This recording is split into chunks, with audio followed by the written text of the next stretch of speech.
The Scout is designed for players who are able to rapidly move around while tracking their target. Where other combat classes rely on high amounts of damage, the Scout relies on his high movement speed and double jump ability to dodge enemy fire.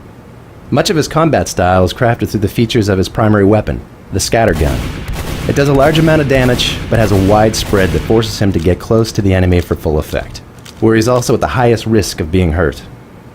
It has a slow rate of fire that encourages him to pause to fire, then dodge, then pause, and so on, which gives enemies a higher chance to hit him at intervals. Finally, it holds a small clip and the slow reload time to encourage the Scout to pull out of combat to reload, something which he can do easily with his speed, and gives injured enemies a chance to run before the Scout returns.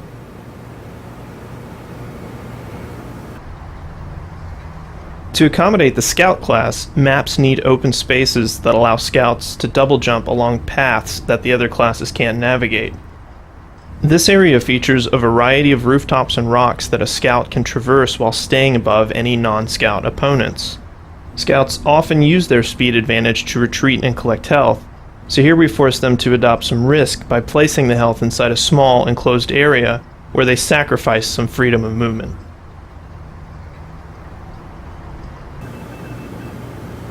The Soldier is a core combat class featuring versatile movement and a terrific long-range damage capability.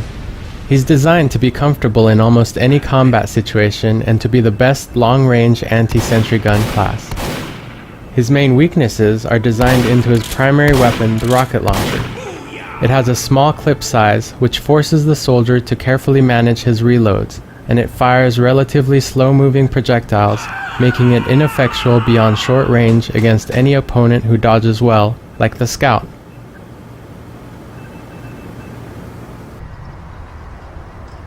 For soldiers, we design spaces with specific attention to height. Soldiers generally want to be shooting down at the opponents to maximize the effect of their rocket splash damage. The rooftop here gives them that advantage. It can also only be reached with the soldier's rocket jump, making it generally inaccessible to the other classes. Because of the splash damage from a rocket jump, soldiers have to trade health for the height advantage. This trade-off, coupled with the lack of health on the roof, lets us make the rooftop a powerful advantage without unbalancing the map, since soldiers will need to rely on medics down below to keep them healthy. The Pyro is designed to be the best short-range combat class, aimed at encouraging players to adopt an ambush style of play. To achieve this, we made the Pyro vulnerable in the open, which forces players to seek out enclosed areas and doorways. To add to the Pyro's short-range lethality, we made the flamethrower effects visually noisy, which helps disorient opponents long enough for the flames to finish them off.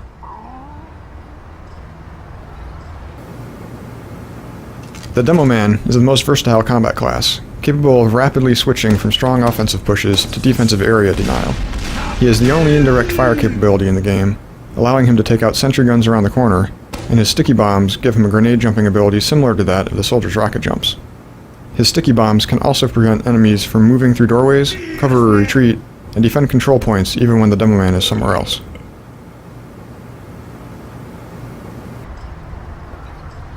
With its wide field of fire, the Heavy's minigun lets players who don't have great twitch aiming skills still wade into the thick of combat. To make up for this reduction in the value of the player's aiming skill, we amplified the importance of other skills. For instance, the wind-up time before firing and the Heavy's reduced speed while firing force players to learn to anticipate both the start of combat and incoming enemy attacks.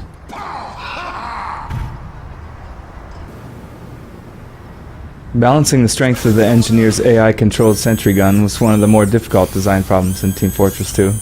If the gun was too powerful, only the most skilled players would be able to counteract it. If the gun was too weak, the engineer would have no chance against skilled players, effectively eliminating any reason to build it in the first place.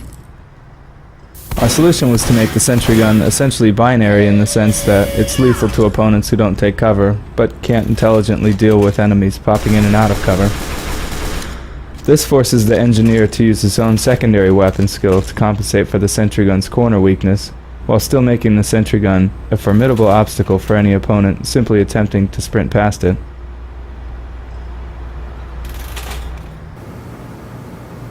The Medic is the main support class. Previous support classes we've designed had a variety of problems.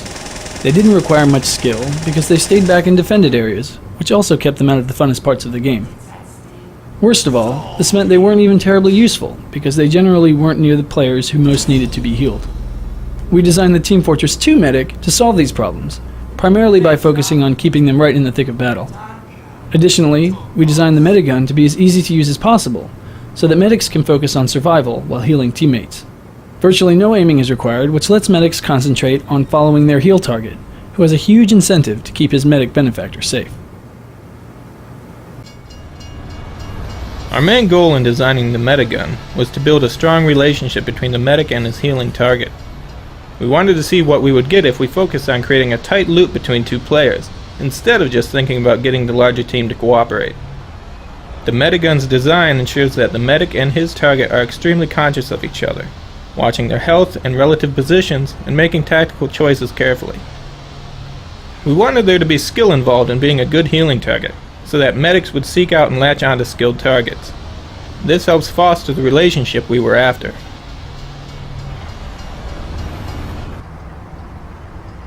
Invulnerability adds an element of pacing to the multiplayer experience, which otherwise tends to have fewer emotional highs and lows than a well-crafted single-player game.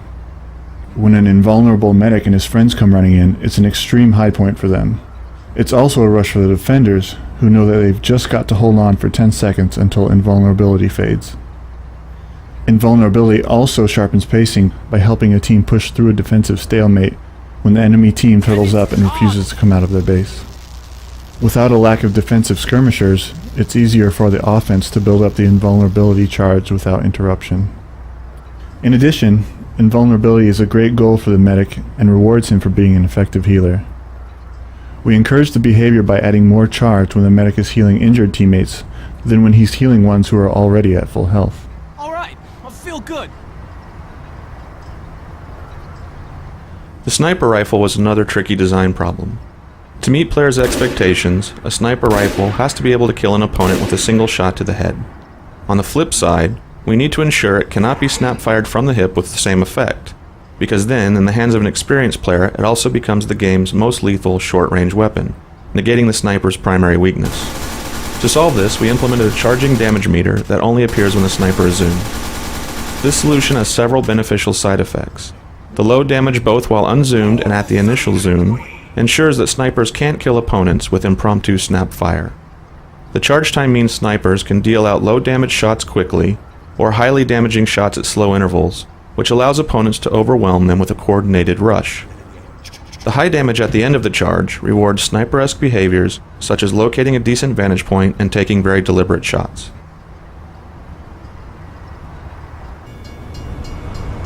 To accommodate snipers, maps need wide open spaces, long sight lines, and protective cover. Targets of the sniper require alternate routes that bypass the sniper's sight lines, though these usually have an additional cost, such as increased travel time. This leaves players with a choice. Do they take the more direct but hazardous route, or the safer yet slower route? Sniper positions generally also have a corresponding enemy sniper deck positioned on the other side of the arena, which allows one sniper to counter another, offering cover for teammates in exposed areas.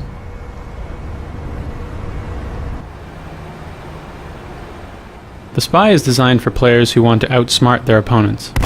At a high level, his gameplay flow is to infiltrate the enemy team, move around while disguised, and use his instant kill backstab to take out key enemies, usually snipers, engineers, and medics. His invisibility cloak is designed to help him in two key situations. The first is in getting past the front line, where players are most vigilant against enemies and most suspicious of friends not heading in the right direction. The second is in escaping from enemies who have seen through his disguise while he's in enemy territory. His sapper was designed to allow him to easily take out unattended enemy sentry guns, forcing enemy engineers to keep a close eye on their buildings. Critical hits are one of the features that resulted from our focus on pacing. The critical hit system attempts to slightly influence the highs and lows of the game by increasing the chance of a critical hit based upon the player's recent performance. In summary, the better you're doing, the more likely you'll continue to do well. This helps create those rare high moments where a single player goes on a rampage and gets 3 or 4 kills in rapid succession.